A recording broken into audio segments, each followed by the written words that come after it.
ناظرین کرام السلام علیکم ورحمۃ اللہ وبرکاتہ۔ تہذیب ٹی وی پر آپ سبھی کا استقبال ہے۔ میں آپ کا میزبان عارف حسن اور آپ دیکھ رہے ہیں ہمارا ہفتے وار خصوصی پروگرام آپ کے مسائل۔ آپ کو یاد ہوگا کہ جب سے یہ اسرائیل اور غزہ کے بیچ جنگ جاری ہے تب سے ہم لگاتار اسی موضوع کو اپنائے ہوئے ہیں اور اسی کے مختلف پہلوؤں پر بات کر رہے ہیں۔ آج بھی ہم اسی پر بات کریں گے۔ آج کا جو ہمارا موضوع ہے وہ ہے غزہ اور اسرائیل کی جنگ کی دستک بحر ہند تک۔ یہ بحر ہند کے یا سمندر کے راستے جو ہے، یہ سمندر کی کیا اہمیت ہے، اس پر بھی ہم بات کریں گے۔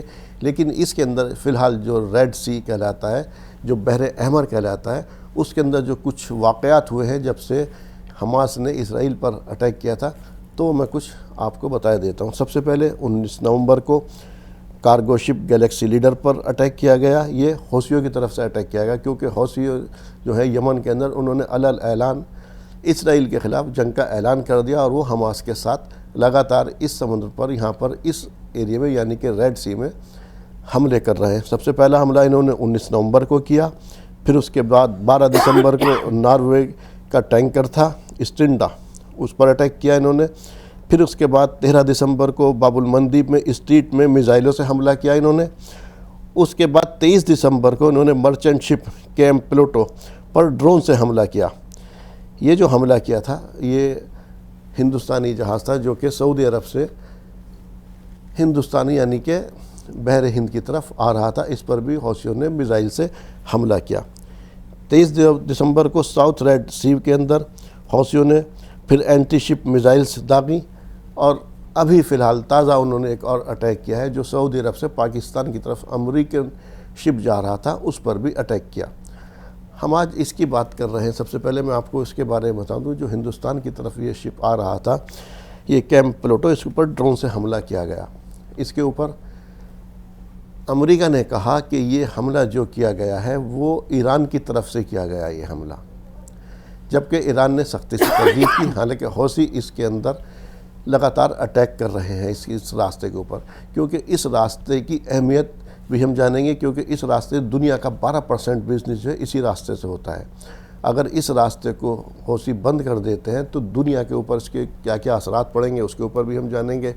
یا پھر جو بھارت کے اوپر آ رہا تھا اور بھارت نے اس کے جواب میں وہاں پر اپنے 3 جو ہے وارشپ بھی عرب ساگر کی طرف یعنی کہ بحر ہند کی طرف، ریڈ سی کی طرف روانہ کیے ہیں، ان کا کیا مطلب ہوتا ہے، اور بھارت کے جو وزیر دفاع ہیں ان کا بیان بھی ہے اس کے اوپر کہ ہم جنہوں نے بھی اس پر حملہ کیا ہے ہمارے اس پر ٹینکر پر، تو ہم ان کو سمندر کی گہرائی سے بھی نکال کر کے لائیں گے اور ان کو سخت سزا دیں گے۔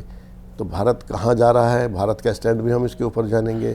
یا پھر یہ جو اس وقت بحر احمر ہے یا ریڈ سی جو کہلاتا ہے، یہ کیا واقعی جنگ کا ایک اکھاڑا بنتا چلا جا رہا ہے، کیونکہ 39 کنٹریز کا اس کے اوپر سیف دینے کے لیے یہاں پہ جو راستہ اس راستے سے بزنس ہوتا ہے، اس راستے کو سیفٹی دینے کے لیے ان کا بھی ایک وہ ہے کہ ایک ٹاسک فورس ہے کہ اس کے بارے میں یہ سب لوگ، اس میں پاکستان، انڈیا اور تمام تر چیزیں کنٹریز میں شامل ہیں، لیکن ایران اس میں شامل نہیں کیونکہ اس کو لیڈ امریکہ کرتا ہے اس کے اندر سے۔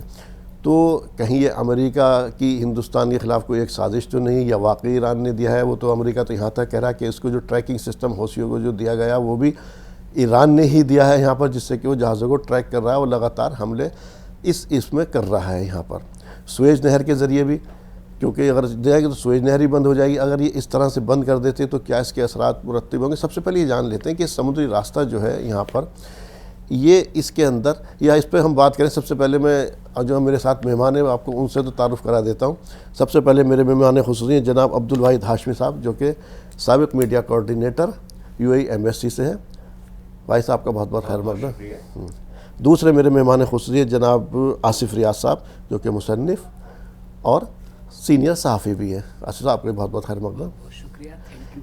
تیسرے میرے مہمان خصوصی ہیں جناب ڈاکٹر خلیق الزماں صاحب، جو کہ تجزیہ نگار ہیں۔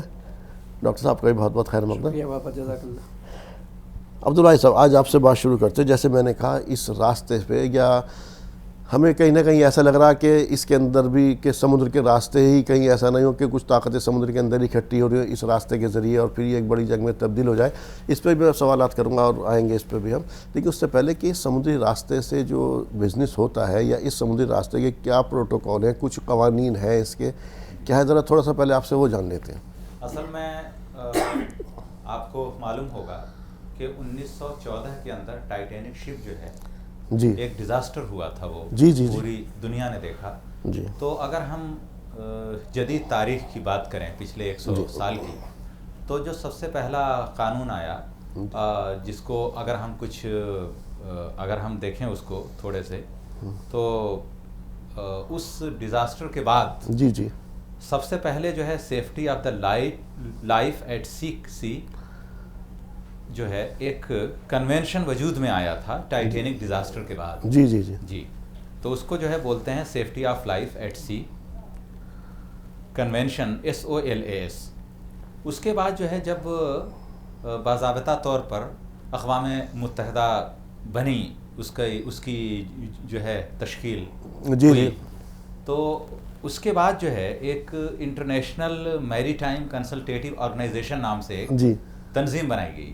اس کا نام تھا ICMO, جس کا نام بدل کر کے 1982 میں کر دیا گیا انٹرنیشنل میری ٹائم آرگنائزیشن IMO. اور یہ جو IMO ہے تو یہ جو ہے ایک اسپیشلائزڈ UN کی ایجنسی ہے اور جو صرف شپنگ ریگولیشنز وغیرہ پہ کرتی ہے کام, اور اس کا صدر دفتر جو ہے لندن میں ہے, برطانیہ میں. اس کا بنیادی مقصد تھا کہ شپنگ کے لیے ایک جامع ریگولیٹری فریم ورک تیار کرنا جی جی اور اسے برقرار رکھنا, اور اس کی ترسیل میں جس میں میری ٹائم سیفٹی ہے, ماحولیاتی خدشات ہیں, قانونی معاملات ہیں, اور اس کے علاوہ تکنیکی تعاون اور شپنگ وغیرہ کی یہ سب چیزیں شامل ہیں. جو ایک موسٹ ریسنٹ یا موسٹ لیٹسٹ ایک کنونشن ہے ریلیٹڈ اس سے, وہ ہے United Nations convention on the law of the sea, جس کو ہم بولتے ہیں UNCLOS. جی تو یہ جو ہے یہ IMO کے تحت ہی آتا ہی ہے, اور یہ 1994 سے یہ جو ہے جس کا میں نے ذکر کیا ہے. جی جی جی تو کئی بار جو ہے مذاکرات ہوئے, اور اقوام متحدہ میں مختلف قسم کے مذاکرات کے بعد یہ اصول طے پایا کہ ساحلی ممالک کا اپنے ساحل کے ساتھ ساتھ بہت ہی محدود بحری رقبے پر اختیار ہوگا. شاید 1994 میں اس وقت اس لیے تھا جب جو قذاق تھے جو حملے کر رہے تھے, اور اسی رقبے کو علاقائی سمندر کا نام دیا گیا تھا, شاید اسی کی وجہ سے آیا تھا. جی جی جی تو اس سے آگے جو ہے پانیوں کو جو ہے یعنی اقوام متحدہ کے UNCLOS جو ہے اس نارمز کے اس کنونشن کے بعد جو کہ انفورسمنٹ ہے دنیا میں 1994 سے, تو اس کے بعد کچھ حدود متعین کی گئیں کہ کھلا سمندر کیا ہوگا اور علاقائی سمندر کیا ہوگا, اس کو ڈیفائن کیا گیا. تو اقوام متحدہ کے 1982 کے سمندری کنونشن کے قانون کے تحت ہونے والے مذاکرات کے نتیجے میں اس دائرۂ اختیار کو 12 سمندری میل یعنی ساحل سے 200 جس کو بولتے ہیں 200 ناٹک مائل, جی جی تو اس تک بڑھایا گیا ہے. یعنی کہ 400 ناٹک مائل کا مطلب ہو گیا کہ اگر ہم موجودہ حالات میں تو 375 کلومیٹر کے آس پاس کا وہ ایک خطہ آتا ہے. تو اس کے اندر یہ ہے کہ ہم جنگی بحری جہازوں سمیت علاقائی پانیوں میں بھی, مطلب جو UN کا کہ یہ لاز ہیں, تمام بحری جہازوں کو بے ضرر راستوں کا حق حاصل ہوگا. یعنی ان کو راستے میں کوئی مسائل, مشکلات, پریشانیاں وغیرہ نہ آئیں, اور وہ بالکل بہت ہی مطلب ایک طرح سے جی جی جی. تو اس کے بعد کیا ہے کہ پھر بھی کچھ نہ کچھ اختلافات پیدا ہوتے رہے. تو اس کے لیے ایک ٹرائبونل جو ہے 1994 میں 16 نومبر کو ایک, اس کا نام ہے ٹرائبونل کا international tribunal for the law of the سی.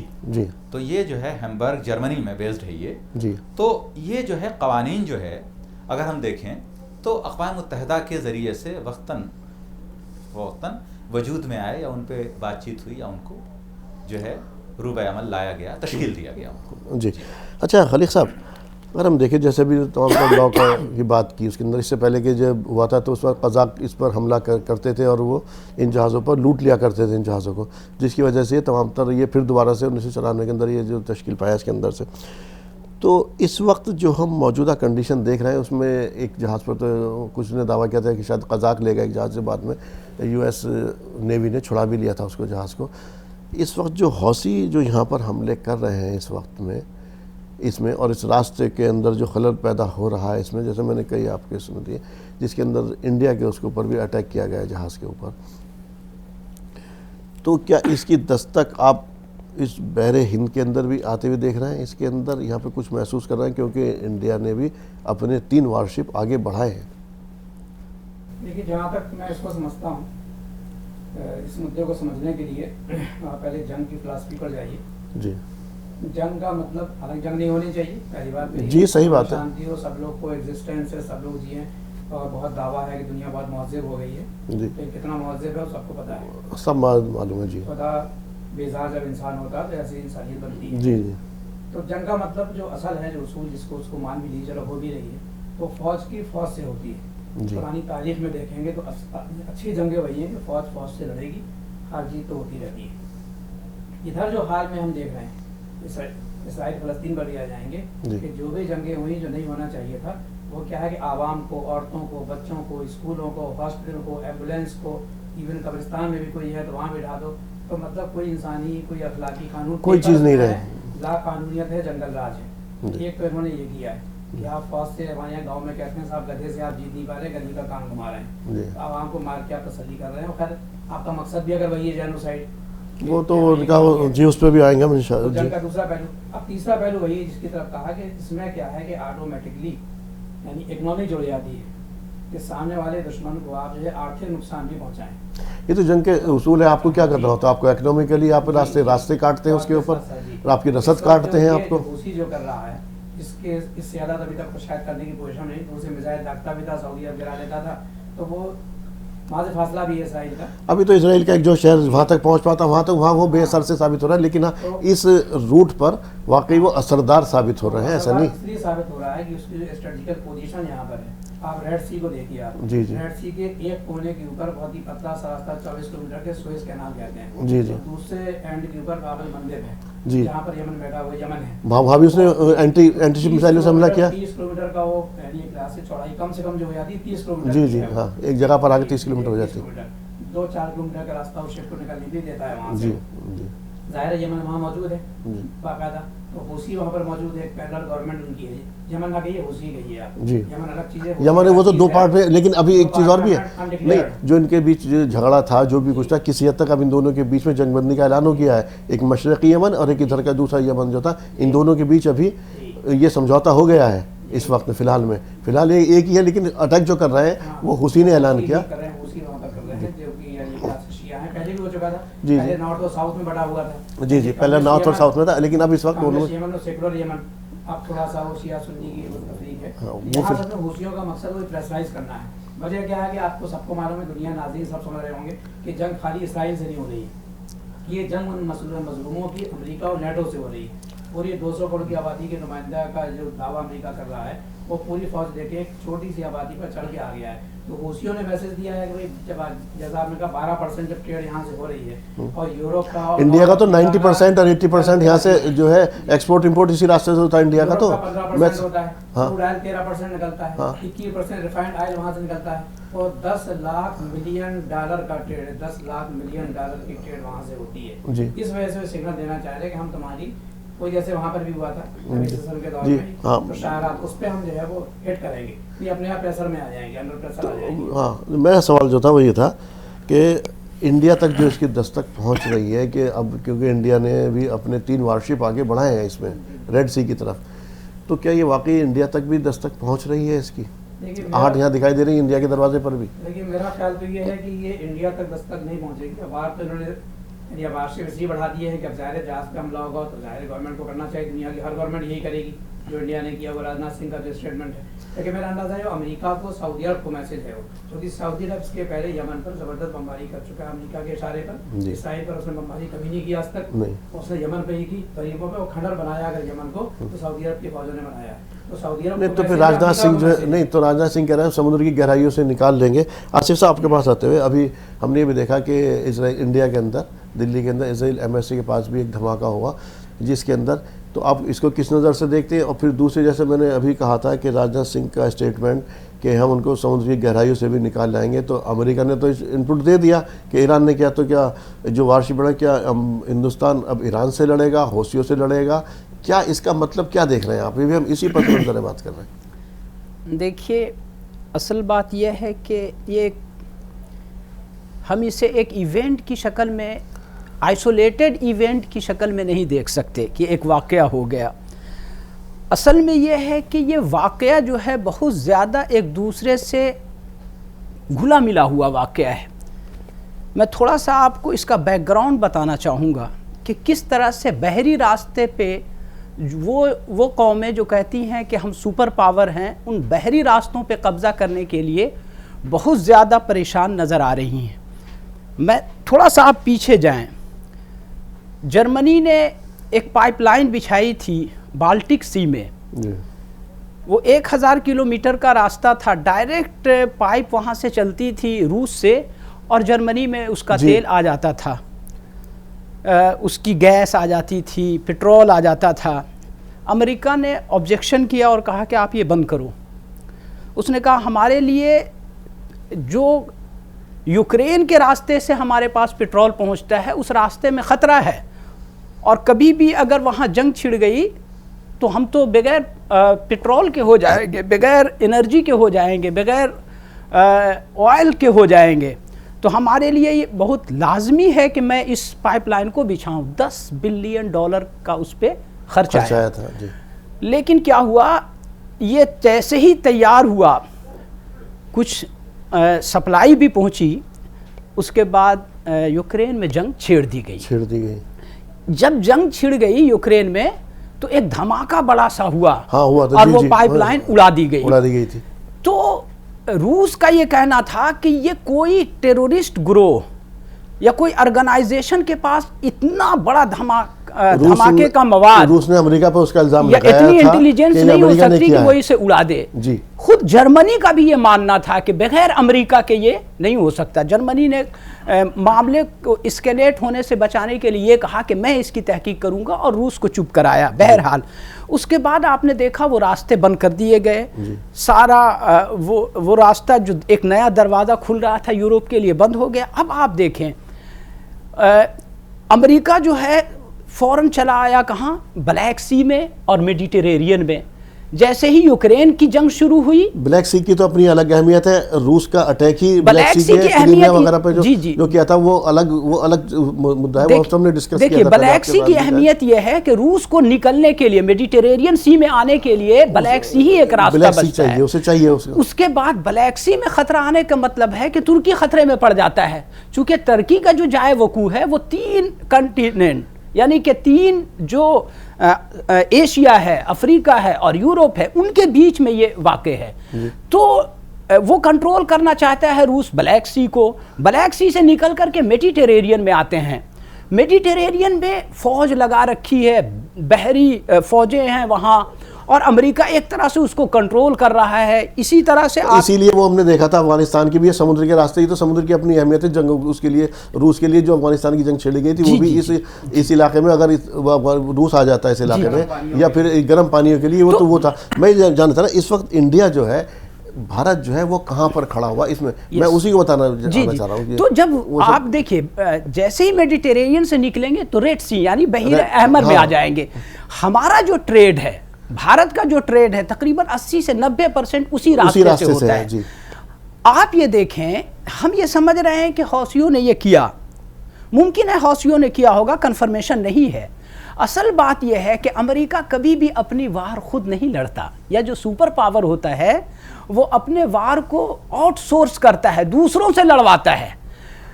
اصل میں امریکہ کی شروع دن سے یہ کوشش ہے کہ یہ وار اسکیلیٹ کر جائے.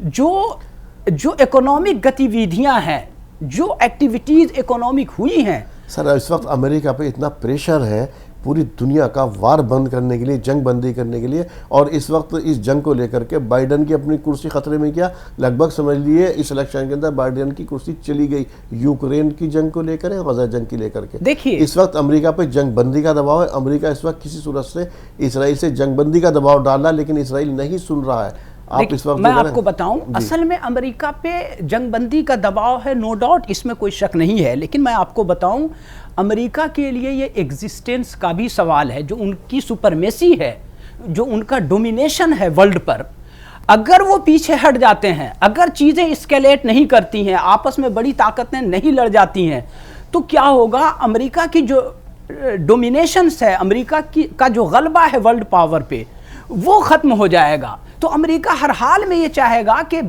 جو وار ہے، وہ جنگ جو ہے اسکیلیٹ کر جائے۔ ہماری یہ کوشش ہوگی، انڈیا کی بھی یہ کوشش ہوگی کہ وہ اسکیلیشنز کو روکے، وہ وار کو ایک لمٹ میں رکھے، کیونکہ وار جو ہے وہ کسی مسئلے کا حل نہیں ہوتا۔ وار میں جو قومیں بھی جاتی ہیں وہ نقصان اٹھاتی ہیں۔ ایک عبد المطلب نے ایک بہت بڑی بات کہی تھی کہ جنگ کی آگ مت بھڑکاؤ، یہ وہ دودھ ہے جس نے بھی چکھا ہے، اس کا مزہ اسے بہت کڑوا نظر آیا ہے۔ جی اچھا بھائی صاحب، میں آپ سے جاننا چاہ رہا ہوں، اس وقت آپ جو ابھی آصف صاحب نے کہا، اس سے آپ کتنا اتفاق کرتے ہیں؟ اس وقت امریکہ اس وقت اس پوزیشن میں ہے کہ وہ جنگ کو ایکسلیٹ کرے؟ سب سے اہم پہلو ہے معاشی پہلو، جی اقتصادیات جو ہے، تو اس وقت ایک پورے عالمی سطح پہ کساد بازاری کا ماحول ہے، یعنی مندی کا ماحول ہے، جی، اور ایک طرح سے اکنامک کرائسس جو ہے ورلڈ جو ہے جوجھ رہا ہے، اور خاص طور سے کووڈ پینڈیمک کے بعد سے، جی، تو اس کے بعد جو ہے صورتحال یہ ہے کہ بڑی بڑی قوتیں جو ہیں عالمی طور پر، وہ بھی جو ہے مطلب ان کی بنیاد ایک طرح سے ہلی ہوئی ہے، جی صحیح بات۔ جب بنیاد ہلی ہوئی ہوتی ہے تو پھر آپ دیکھتے ہیں کہ اس کے اندر پھر اگر ہم دیکھیں تو ورلڈ بینک ہے یا انٹرنیشنل مانیٹری فنڈ ہے،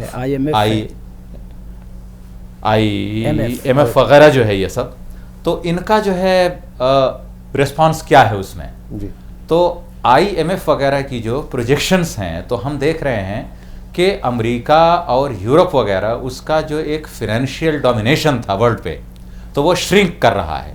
تو جب وہ شرنک کر رہا ہے تو کون سی کنٹریز ابھر رہی ہیں؟ تو اگر ہم مسلم ورلڈ کی بات کریں تو ٹرکی ابھر رہا ہے، سعودی عرب بہت زیادہ طاقتور ہو گیا ہے فائنینشلی۔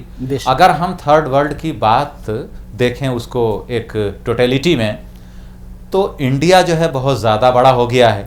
انڈیا نے یورپ کے بہت سارے ممالک، ایون برٹین کو بھی جو ہے، جی تو برٹین کو اس وقت بھارت جو ہے دنیا کی تیسری سب سے بڑی عالمی معیشت ہے، امریکہ اور چین کے بعد۔ جی اور جو ہے جی کچھ جو ہے معاملات میں یہ ہے کہ بھئی اگر ہم نمبر کی بات کریں تو بھارت چوتھی بڑی معیشت ہے، یعنی جاپان کے بعد۔ تو اب جو ہے تو امکانات یہ ہیں کہ شاید جو ہے بھارت اگر اسی رفتار سے ترقی رہی تو شاید تیسرے پہ آ جائے، دوسرے پہ آ جائے، پہلے پہ آ جائے۔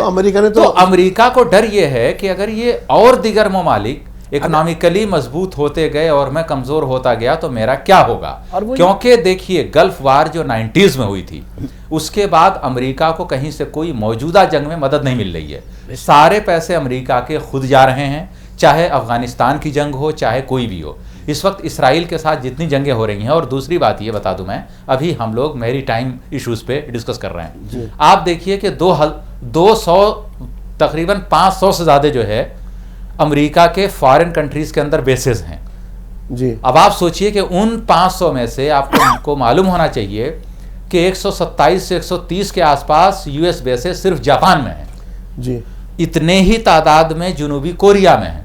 مسلم دیشوں میں تو بہت ہی محدود ہیں، لیکن ہوا زیادہ بنایا جاتا ہے، جیسے ٹرکی میں سب سے زیادہ ہیں، 14 بیسز ہیں، سعودی عرب میں 10 بیسز ہیں، کویت میں بھی امریکہ کے غالباً 10 ہیں۔ تو امریکہ چاہتا یہ ہے کہ یہ کنفلکٹ اگر بڑھے گی تو ہم ریجنل ممالک کو، جن کا ویاپار سپوز کہ اگر 12% ویاپار ٹریڈ اگر بحیرہ احمر کے ذریعے ہو رہا ہے پوری دنیا کا، لیکن بہت سارے ملک ایسے ہیں جیسا آصف صاحب نے بتایا کہ جیسے بھارت ہے، تو بھارت کا 80% جو ہے تجارت، 80 تو وہ ساری اس سے ہے۔ تو چاہتا یہ ہے کہ امریکہ نے جو ابھی جو ہے 15-20 کنٹریز کا جو الائنس بنایا تھا، اس میں بہت ساری کنٹریز نے بولا کہ بھئی ہم تمہارے الائنس میں شامل نہیں ہوں گے، ہم جو ہے تمہاری جنگ نہیں لڑیں گے۔ ایون آسٹریلیا تک نے بولا کہ بھئی پھر اگر یہی سب ہے تو پھر کوائڈ وغیرہ کیا ہے، چائنا تو یہ سب جو ہے تو بہت سارے جو ہے ایکویشنز بدلیں گے. تو اس کے لیے جو ہے امریکہ اور دوسرے ممالک کو چاہ رہا ہے کہ وہ بھی اس کے اندر آئیں تاکہ ماحول بنے. اچھا ڈاکٹر صاحب، کیا آپ سمجھتے ہیں کہ ہندوستان کو اس نے پیچھے کئی اسے دیکھا ہم نے سالوں سے چائنا سے لڑوانے کی کافی حد تک کوشش کی لیکن کیا کامیاب نہیں ہوئے. تو ابھی ایک نیا داؤں اس نے کھیلا ہے، نیا اس کا ایک یہ ایشو ہے کہ ایران نے اس میں میزائل مارا ہے. کیا امریکہ کو ایسا ہو سکتا ہے؟ سازش کے وہ اس لیے آ رہی ہے کہ انڈیا پہلے دن کے بعد سے ہی اس نے 3 بار تو اسرائیل کا وروଧ کیا UN کے اندر، تو ایک لحاظ سے فلسطین کو سپورٹ کیا، مظلوموں کا سپورٹ کیا، ایک لحاظ سے روسی اور انڈیا تو ایک ہی سب میں کھڑے ہوئے تھے، حملے کی اب کیا ضرورت پڑ گئی؟ نہیں تو آپ اس کے اندر یہ بھی تو ہے کہ جیسے یہ سٹارٹ ہوا تھا سب سے پہلے ہمارے پرائم منسٹر نے اس کو بیان دے دیا تھا اس وقت میں وزیر اعظم نے کہ ہم اسرائیل کے ساتھ کھڑے ہوئے ہیں، لیکن اس کے بعد سے لگاتار انڈیا فلسطینی مظلوموں کے ساتھ انڈیا کھڑا ہوا ہے. یا ایک یہ طریقہ ہو سکتا ہے کہ ہندوستان کے اوپر دباؤ ڈالا جا رہا ہو یہ اٹیک کر کے، بہت مختصر جواب چاہوں گا کہ مختصر آصف صاحب، کہ ہندوستان پر دباؤ ڈالا جا رہا ہو اس طرح سے حملہ کر کے کہ وہ بھی، کیونکہ انڈیا کے اور اسرائیل کے بہت اچھے تعلقات ہیں جس سے کہ وہ جنگ بندی کے لیے اسرائیل پر دباؤ ڈالے. کیا یہ ایک ہو سکتا ہے پہلو؟ نہیں، یہ دوسرے دباؤ تو ہے لیکن یہ دوسرے قسم کا دباؤ ہے. امریکہ یہ سمجھ رہا تھا یا یہ مان کر چل رہا تھا کہ امریکہ کی بات نہیں، حوثیوں کے ذریعے کیا گیا حملہ، کیا اس چیز کا دباؤ انڈیا پر دباؤ بنانے کے لیے وہ کہہ رہے ہیں نا کہ ہم جب تک نہیں رکیں گے، ہاں کہ یا اسرائیل پر دباؤ بنائے کہ جنگ بندی کے لیے انڈیا، کیونکہ انڈیا اس وقت بہت بڑا خریدار ہے اسرائیل کے ہتھیاروں کا. دیکھیے بات وہ نہیں ہے، بات یہ ہے کہ دباؤ انڈیا پر یہ ہے کہ وہ حماس کو ٹیرورسٹ مانے، ایک دباؤ یہ ہے. وہ تو اسرائیل کا دباؤ یا امریکہ کا دباؤ ہو سکتا ہے. جی سنیے، اس کے بعد جب انڈیا نے بہت سلیقے سے اس دباؤ کو ٹال دیا تو وہاں پنو کا معاملہ، خالصتان کا معاملہ امریکہ نے اٹھا دیا جی، مودی سرکار کو گھیرنے کی کوشش کی ہے. ایک دوسرے قسم کا دباؤ تھا جی، اور اس کو ایک کمیونٹی، ایک مذہب کا رنگ دیا، یعنی خالصتانی کا مطلب سکھیزم کا رنگ دیا. تو یہ بہت بڑا مطلب دباؤ تھا، اس کو بھی انڈیا نے ٹال دیا. یہ تیسرا دباؤ یہ ہے، یہ ہم یقینی طور پہ نہیں کہہ سکتے کہ یہ حوثیوں کا، یہ دیکھیے ہوتا کیا ہے، آرگنائزیشن میں ایجنٹ ہوتے ہیں، کسی ایجنٹ کے تھرو کوئی بھی اپنا کام کرا سکتا ہے جی. تو یہ انڈیا پہ یہ تیسرا بڑا دباؤ تھا کہ آپ بھی اس سے متاثر ہوں گے، پربھاوت ہوں گے. میری یہ سمجھ ہے کہ بھارتیہ سرکار کی جو ابھی تک پالیسی ہے سیم کے ساتھ، جیسے انہوں نے کل سعودی عرب کے شہزادے سے بات کی، جی ہاں سے بات کی، محمد بن سلمان سے MBS سے بات کی ہے، انہیں ڈپلومیسی کے چینلز کا پورا بھرپور یوز کرنا چاہیے، اور بھارت اس کے لیے بہت دنیا میں جانا جاتا ہے. تو ڈپلومیسی اور سفارتکاری کے ذریعے سے ہم اس جنگ کی آگ کو جو امریکہ اور یورپ بھڑکانا چاہتا ہے ہمارے دروازے، ہم نے ہمیشہ پیس کا اور شانتی کا راستہ اختیار کیا ہے، ہم اس آگ کو بجھا سکتے ہیں اور ہمیں بجھانا ہے. تو اب اس کے دوسرے پہلو کی طرف آتے ہیں کہ جس طرح سے یہ بزنس اس وقت متاثر ہو رہا ہے، تو کیا واقعی دنیا کی طاقت ہے؟ ظاہر سی بات ہے کیونکہ جب اکنامی سبھی پوری دنیا کی ہلے گی اس سے، تو کہیں نہ کہیں کوئی تو چیز چاہیے. تو کیا یہ جو کچھ طاقتوں نے تو منع کر دیا، جیسے ابھی اٹلی، فرانس، آسٹریلیا نے منع کر دیا امریکہ کی قیادت میں کام کرنے سے، تو کیا واقعی یہاں کچھ تو طاقتیں اکٹھی ہوں گی اور ہو بھی رہی ہیں امریکہ کے جھنڈے تلے؟ تو کیا واقعی یہاں پر آپ دیکھ رہے ہیں اس راستے سے جو طاقتیں اکٹھی ہو رہی ہیں، تو اس راستے، سمندر کے راستے سے واقعی جو مشرق وسطیٰ ہے ایک بڑے جنگ میں تبدیل ہوگا؟ آصف صاحب جی. دیکھیے اصل میں جو ڈسکشن ہو رہا ہے اس ڈسکشن میں چین کا نام نہیں آ رہا ہے. یہ اپنے آپ میں ایک میں ادھر بھی جو رول ہے، چائنیز جو رول ہے وہ بہت اہم ہے. تو سر چائنا کو تو ادھر الجھا دیا نا. ابھی جو فلپینس کے ساتھ جو اس نے چائنا نے اسی سمندر کے اس کے اندر اس کے اوپر واٹر کینن کا یوز کیا ہے، تو چائنا کو بھی سمندر میں گھیرا جا رہا ہے کیونکہ امریکہ کی بہت درینہ خواہش رہی ہے کہ چائنا جنگ کے اندر جائے. وہ بہت بڑی اکنامی بن رہا ہے اس وقت. اصل میں چین نے کیا کیا ہے، آپ دیکھیں کہ چائنا کا جو بزنس ہے وہ امریکہ سے کئی گنا زیادہ ہے. جیسے امریکہ کا جو 6% جو ورلڈ میں جو اس کی اکنامی ہے، وہ اس کے مطلب اس کے اگر اس میں دیکھیں، کمپیریزن کریں تو موازنہ کریں اس کا، تو وہ 14% ہے چائنا.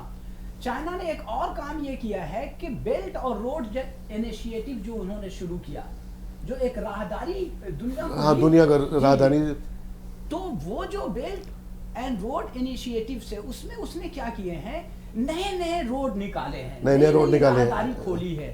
جیسے ایک مڈل کوریڈور ہے جو چین کو ڈائریکٹ یورپ کی طرف لے کے جاتا ہے, لے جاتا ہے, اور 12 سے 20 دن کے اندر اس کی ٹرین جی جرمنی تک پہنچ جاتی ہے. جی, اور یہ تقریباً یہ کام مکمل ہو چکا ہے. آپ یہ دیکھیں کہ چین جب مال جائے گا تو چین ایک ایسے راستے سے گزر کر جائے گا جہاں نہ امریکہ کی فوج ہوگی نہ روس کی فوج ہوگی. ہاں, وہ راستہ ایسا ہے. وہ ایسا راستہ انہوں نے نکالا ہے. تو بات یہ ہے کہ امریکہ میں جو تھنک ٹینکس ہیں, جو امریکہ کے باشعور لوگ ہیں, جو منصوبہ بندی کرتے ہیں, ان میں بے چینی یہ پھیلی ہوئی ہے کہ چائنا نے اپنا راستہ تو نکال لیا, ہمارے راستے کا کیا ہوگا. آپ دیکھیں کہ جب واسکو ڈی گاما انڈیا کی طرف آیا, جی, اس وقت بھی بحیر احمر تھا, جی جی, ریڈ سی اس وقت بھی کام کر رہی تھی. یہ الگ بات ہے کہ نہر سوئز نہیں تھی, نہر سوئز تو بعد میں بنا, بحیر احمر تو تھا نا. جی, لیکن کیا تھا, بات یہ تھی کہ وہ بحیر احمر کیا ہے, ایک ایسا نالا ہے, اگر میں اس کو نالا کہوں نہیں, سمندر کے اکارڈنگ آپ نالا کہہ سکتے ہیں, ورنہ اس کی چوڑائی 30 کلومیٹر ہے. بہت زیادہ ایسا نالا ہے جس کے دونوں کنارے پہ مسلم آباد ہے. آپ کو راستے سے اب آپ ایسا نہیں ہو سکتا کہ میرے گھر کے سامنے سے روز گزریں اور مجھے گالی دے کر گزریں. ایسا نہیں ہو سکتا کہ آپ میرے گھر کے سامنے سے روز گزریں اور مجھ پہ برا بھلا مجھے کہیں اور حملہ کریں. جی, تو کیا ہوا تھا اس وقت, یوروپین پاور جب ایمرج کر رہی تھی تو ان کو بھی راستے کی دقت ہوئی تھی. تو انہوں نے ایک نیا راستہ نکالا تھا جس کو کیپ آف گڈ ہوپ کا نام دیا جاتا ہے. کیپ آف گڈ ہوپ, یعنی کہ ویسٹرن جو افریقہ کے راستے تھے اس سے نیچے اتر کر کے واسکو ڈی گاما اب ساؤتھ افریقہ میں آیا. وہ تو بہت بڑا اگر آپ اگر پورا اس کا اتنا بڑا اگر اس راستے سے بزنس کریں گے تو بہت کاسٹلی ہو جائے گا نا آپ کا. تو بہت بڑا راستہ ہے سر, وہ قریب میرے خیال سے اس میں آپ کو 15 سے 20 دن زیادہ لگ جائیں گے اس راستے سے آنے کے لیے, اگر یہ راستہ بند ہوتا تو. میں نہیں کہہ رہا ہوں کہ یہ راستے جو یوز کے لائق ہے, میں یہ کہہ رہا ہوں کہ راستے کی اہمیت کتنی زیادہ ہوتی ہے. تو کیا ہوا تھا کہ اس راستے کو انہوں نے یوز کیا تھا. میرا یہ ماننا ہے کہ ابھی راہداری کی جو لڑائی ہے یہ ایک اندر سر اسی طرح سے تو ایک دوسرے کے جب راستے بند کیے جاتے ہیں تو جو بڑی جنگ ہوتی ہے یا کوئی ایسی سمجھ لیجیے جنگ عظیم ہوتی ہے, اسی طرح سے تو کنٹری ایک دوسرے کے اپنے انٹرسٹ کے اکارڈنگ شامل ہوتے چلے جاتے ہیں, پھر اسی طرح سے ایک بڑی جنگ بنتی ہے. اسی طرح سے میں کہہ رہا تھا. اچھا, ابھی ہم دوسری طرف آ رہے ہیں ادھر جو ہے, ابھی ادھر سیریا کے اندر اسرائیل نے اٹیک کیا, جس کے اندر ایران کے ایک جنرل جو ہے وہ رضا موسوی, وہ مارے گئے, وہ شہید ہو گئے وہاں پر. ایران نے کھلے عام کہا کہ اس نے دھمکی دی, ہم اس کا بدلہ ضرور لیں گے. اس سے پہلے بھی ہم نے دیکھا, اب ہم دوسری طرف آ رہے ہیں, اس سے بات کرنا چاہ رہے ہیں. ہاں, قاسم سلیمانی صاحب, ان کو بھی اس نے مارا تھا. اس کے بعد عراق کے اندر کچھ اٹیک ہوئے تھے. تو یہ اس طرح سے براہ راست اب امریکہ نے, اس کے بعد امریکہ نے عراق کے اندر بھی اٹیک کیے ہیں. اسرائیل کا کہنا یہ ہے کہ ہم اس وقت جو لڑ رہے ہیں وہ قریب 7 میں سے 6 محاذ پر لڑ رہے ہیں. یہاں پر ایران ادھر بدلہ لینے کے لیے کہہ رہا ہے, ادھر امریکہ نے بھی براہ راست شامل ہو گیا, اس نے بھی کچھ اٹیک کیے ہیں. تو کیا اس خطے میں واقعی اب یہ ایک دوسرے کے جو اس طرح ممالک ہیں شامل ہوتے چلے جا رہے ہیں اس میں؟ دیکھیے, شامل کتنا ہوں گے یہ تو وقت بتائے گا, کتنی پوزیشن ہے, کتنی طاقت ان کے اندر باقی رہ گئی ہے. اگر آپ تھوڑا سا بیک گراؤنڈ دیکھ رہے ہیں تو نہیں, امریکہ نے تو جو شمالی عراق کے اندر جو اس کے بیس ہیں اس کے اوپر بھی اٹیک کیا نا. عراق میں تو پتہ ہی نہیں چل رہا کہ گورنمنٹ کس کی ہے, تو ایسا کچھ محسوس نہیں ہوتا ہے. وہ امریکہ کی گورنمنٹ کہہ رہے ہیں میرا وہ کھنڈر کر کے ٹیسنس کر دیا, اور سنیوں کا غلبہ تھا وہاں پر, شیعوں کا غلبہ ہے, اور ملا کے پرو امریکن گورنمنٹ وہاں پر ہے. لیفٹسٹ ٹائپ کی گورنمنٹ پہلے تھی رشیا کی. امریکی بیس پر جو اٹیک ہوئے ہیں تو ادھر سے ہوئے نا اٹیک. تو یہ لوکل لوگ ہیں وہ تو کریں گے, عام جو آبادی ہوتی ہے وہ الگ ہوتی ہے. آپ نے کسی کو بٹھا دیا, تھوپ دیا, مان لو صدام حسین کو ہٹا کے, تو عام آبادی کا اپنا جو ہے الگ وہ ہوتا ہے, ذوق شوق ہوتا ہے. تو وہ حملے اصل میں کر رہے ہیں. سیریا میں اس لیے کر رہے ہیں کہ سیریا جو ہے وہ ایک لحاظ سے آخری وکٹ رہ گیا ہے گرنے کے لیے رشیا کا. جب دیکھا کہ وہاں اگر طاقت کہیں بچی ہے تھوڑی بہت ایران کے اندر, دیکھیے وہ کیا کہہ رہا, اسرائیل کہہ رہا ہم نے ایران پہ بھی اٹیک کیا ہے, وہ کہہ رہا ہم نے لبنان پر بھی اٹیک کیا ہے, ہم نے یمن میں بھی اٹیک کیا ہے, ہم نے عراق میں بھی اٹیک کیا. وہ 6 جگہ پہ کہہ رہا ہم 6 محاذ پر لڑ رہے ہیں. وہ صرف ایران کو اس نے سے نام نہیں لیا جہاں پر نہیں لڑ رہے ہیں. لیکن 6 تو پوائنٹس تو ہیں لیکن وہ طاقت ایک ہی. آپ یوں سمجھ لیے کہ وہ ڈائی پول کی بات ہوتی ہے, بائی پول کی جو بات ہوتی ہے کہ ایک طرف امریکن اور اسرائیل اور یورپ اور نیٹو ہے, وہ ایک طرف رشیا ہے. تو رشیا کے ساتھ جو گروپ کھڑا ہوا ہے اس کو آپ ایران بھی کہہ لیں, حوثی کہہ لیں, اس کو عراق کے اندر فورسز کہہ لیں, سیریا آپ کہہ لیں, بشار الاسد کو آپ کہہ لیں, اور حزب اللہ کہہ لیں لبنان کا, تو وہ سارا ایک ہی بلاک ہے. تو اسرائیل جہاں حملے کر رہا ہے وہ اینٹی امریکہ اینٹی نیٹو والے یعنی ترک پہ حملہ کر رہا ہے. جی اس کا مطلب بھی کہیں مل رہا ہے, یہ اصل بات ہے. تو ڈائی پول دنیا سے ایک لحاظ سے بنی ہوئی ہے. ایک تو رشین بلاک ٹائپ کا ہے جس میں ایران شامل ہے, اس میں کے اندر حوثی بھی شامل ہیں, اس میں حزب اللہ بھی شامل ہے. تو اس وجہ سے حملے ہو رہے ہیں. بات یہ ہے. اچھا بھائی صاحب, اگر یہ دیکھیں کیا آپ کو لگ رہا کہ دیر سے یا کچھ دیر کے بعد ایران کی ایک مجبوری بن جائے گی اس جنگ کے اندر براہ راست شامل ہونا, جس طرح سے اس کے ایک جنرل کو اس طرح سے مارا گیا یا شہید کیا گیا, اور ایران نے دھمکی بھی دی کہ ہم اس کا بدلہ لیں گے؟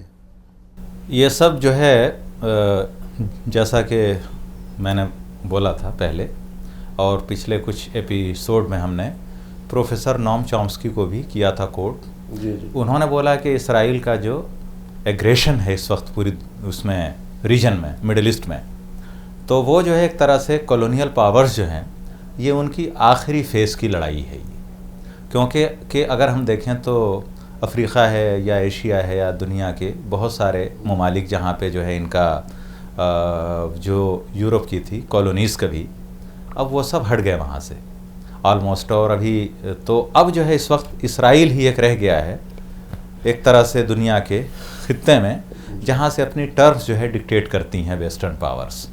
تو ویسٹرن پاورز کی کوشش یہی ہے کہ ریجن کے اندر جو بھی علاقائی طاقتور قوت ہے اس کو کمزور کیا جائے. انہوں نے اسلامی انقلاب آنے کے بعد ایران پہ اقتصادی پابندیاں لگائیں, اس کے بعد وہ لیکن پھر بھی ایران جو ہے آئسولیٹ نہیں ہو پایا. جی. انہوں نے اس کے علاوہ اس کو بہت سارے انٹرنیشنل فورمز وغیرہ پہ بھی آئسولیٹ کرنے کی کوشش کی, کامیابی نہیں ملی. تو اب جو ہے most recent setback US کے لیے یہ تھا کہ بھئی چائنا وغیرہ کی کوششوں سے سعودی عرب اور ایران کے سفارتی تعلقات قائم ہو گئے. جی. ان کو لگا کہ بھئی اب کیا ہو رہا ہے. اچھا دوسرے ایران برکس میں شامل ہو گیا, ایران شنگھائی کوآپریشن آرگنائزیشن میں شامل ہو گیا. جی. یہ ایک امریکہ کی پالیسی ہے, مغربی دنیا کی پالیسی ہے کہ ہم اپنی معیشت کو اور اپنی دفاعی قوت کو کس طرح اپنی اس کو جو ہے برقرار رکھیں دنیا کے اوپر, اپنی سپریمیسی کو. تو اس کے لیے وہ علاقائی قوتوں کو ختم کرنا چاہتے ہیں. تو ختم کرنے کے لیے سلیمانی پر بھی اٹیک جو ہے سلیمانی پر بھی اٹیک اسی لیے کیا گیا تھا کہ ہم ایران کو براہ راست جنگ میں ڈھکیلیں.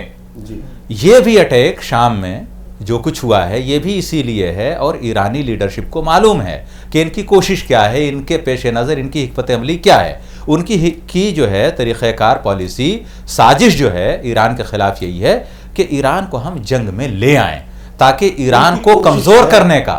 جی ان کو جو ہے, لیکن ایران کو بھی معلوم ہے کہ جو کوورٹ آپریشنز ہوتے ہیں یعنی خفیہ آپریشن, خفیہ کارروائی, تو اس کے اندر ایران نے بھی کافی حد تک مہارت حاصل کی ہے. اس کو آپ دیکھیے کہ اگر گزشتہ ہم ہفتہ 10 روز کی بات کریں تو بہت سارے اسرائیل کے جو ایٹمی تنصیبات ہیں یا جو دفاعی تنصیبات ہیں, جو ان کا کمپیوٹر سسٹم ہے اس کو ہیک کر لیا گیا تھا. ابھی ریسنٹلی لاسٹ ویک کی ایک نیوز ہے کہ وہ جو ہے ایک طرح سے مفلوج ہو گیا تھا. تو آپ سوچئے کہ اسرائیل جو ہے جو اتنا بڑا دم بھرتا ہے دنیا کے لیے کہ بھی ہم اتنے بڑے سپر پاور ہیں, اتنا سب کچھ ہے, تو اس کے کتنے ویکیومز ہیں, اور اس کا جو فلا ہے کہ یا پھر یہ کہ اس کی جو ایک اصلیت سامنے آ گئی دنیا کے سامنے کہ بھئی جو کچھ جو ہے آپ جو ہے, ہاں تو آپ کی کیا ہے, آپ کتنا بولتے ہو اپنے آپ کو کہ بھائی صاحب میرے پاس یہ ہے, ایسا ہے, یہ سب ہے, تو اس کی پوری پول کھل چکی ہے.